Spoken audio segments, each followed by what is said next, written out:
ভালো থাকতে হলে কত কিছু লাগে। ঘর সাজাতে জিনিস লাগে, সোফা লাগে, ডাইনিং লাগে, খাট লাগে, তারপরে দামি দামি পোশাক লাগে, এই যে মুখে মেকআপ করে, তারপর ঠোঁটে লিপস্টিকে, বাবার চুল আবার হেয়ারিং করতে হয়, কত কিছু লাগে। সে তো আবার ফেসবুকে আপলোড করতে হয়, সকালে একটা নাস্তা তৈরি করতে হয়, বিরিয়ানি কুপচা খায়। ভালো থাকতে গেলে কত কিছু করার লাগে, লোককে দেখাতে হবে না, সবাইকে দেখাতে হবে আমি ভালো আছি। এখন এই যে একটা জামা গায়ে দিয়ে এই যে পরলে তো হয়ে যায়।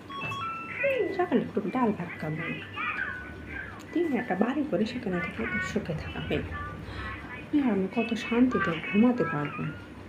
আর ভালো থাকতে হলে কত টেনশন, মাথার ভিতরে কত টেনশন ঘুরপাক করে, বুঝতে পারছি কেমন।